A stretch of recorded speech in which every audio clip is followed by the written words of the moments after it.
পৃথক রাজ্যের দাবিতে বরাবরই বিতর্কের মুখে পড়তে হয় আইপিএফটি দলকে। তবে এই দাবিকে সামনে রেখে যখন অনির্দিষ্টকালের জন্য আন্দোলন কর্মসূচি ঘোষণা, সমালোচনার ঝড় যেন বেড়েছে আরো অনেকটাই। নেতা কর্মী কেউই বাদ যাচ্ছেন না এই সমালোচনা থেকে। তবে রাজ্যের বরিষ্ঠ চিত্র সাংবাদিক জয়ন্ত দের তোলা কিছু ছবি বলছে অন্য কথা। এই দাবি কি প্রত্যেক কটা উপজাতি অংশের মানুষের, নাকি মুষ্টিমেয় কিছু অংশের মানুষের? এই দাবি কি কোনোভাবে চাপিয়ে দেওয়া হচ্ছে কারোর উপর, বা কেউ কি অনিশ্চয়তায় ভুগছেন এই দাবি নিয়ে? বিভ্রান্ত হচ্ছেন কি কোনোভাবে? প্রশ্ন হাজারটা।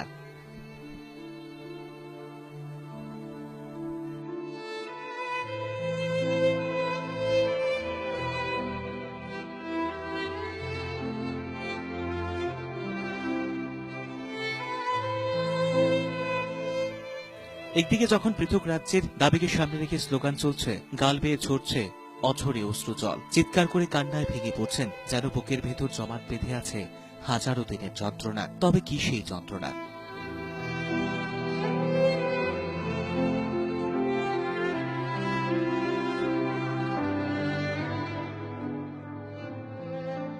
মনের বোধে ওর জন্য কোনো একটা চাপা কথা যেটা চোখের জল হয়ে বেরিয়ে আসছে, কি সেই চাপা কথাটা যদি একটু বলেন। চাপা কথাটা এটাই, আমরা এই রাজ্যের সবকিছুতে আমরা বঞ্চিত। আজকে আমরা বাঁচার যদি অধিকার থাকে একমাত্র ত্রিপুরাল্যান্ড ছাড়া আমরা বাঁচার কোনো এই রাজ্যে বসবাস করণের আমরা হারানোর পথে। আমরা বাঙালিদের কোনো বিদ্বেষ নয়। একদিন এই রাজ্যে আমরা বাঙালিকে বাসস্থান দিয়েছিলাম, ভূমিহীনদের ভূমি দিয়েছিলাম, যে কাপড় পরনের নেই তাদেরকে কাপড় দিয়েছিলাম, খানা পিনা ছিল না তাদেরকে খাওয়াইয়েছিলাম। কিন্তু এই দুঃখটাই আজকে এই বাঙালিরও বোঝার দরকার। কারোর মতে আইপিএফটি দলের এই আন্দোলন যারা করছেন তারা রাজ্যের শান্তি বিনষ্ট করার চেষ্টা করছেন। পেছন থেকে কেউ তাদের ব্যবহার করছেন কিনা জানা নেই। তবে যুবকদের মধ্যে অধিকাংশ যাদের গাল বয়ে ঝরে আসা অশ্রু জল বলছে অন্য কথা। তাদের পক্ষে কি সম্ভব কখনো রাজ্যের শান্তি বিনষ্ট করা? পৃথক রাজ্যের দাবি কি নেতৃত্বের, নাকি এই মুখগুলোরও? উপজাতি জনগোষ্ঠীর জন্য খুবই কষ্টকর এবং ভুক্তভোগী সবাই। এর জন্য আমাদের ত্রিপুরাল্যান্ড দাবি বাধ্য। তারপরেও আমাদের যে ছোট ছোট শিশুরা ভবিষ্যৎ একদম অন্ধকার, ওর জন্যই দুঃখ।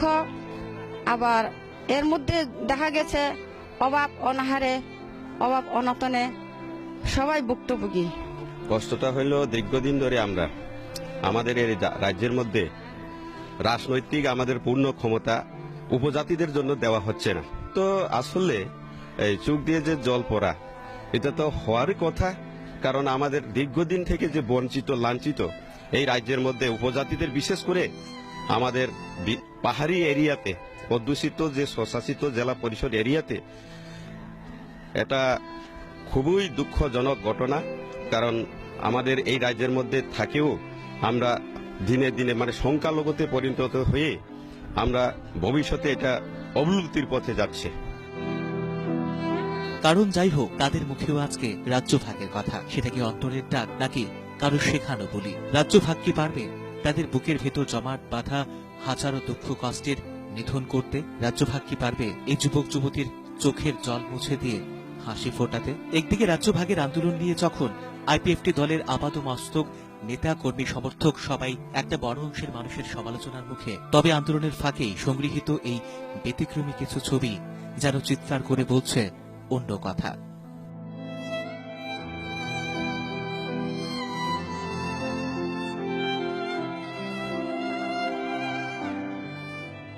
Report news icon.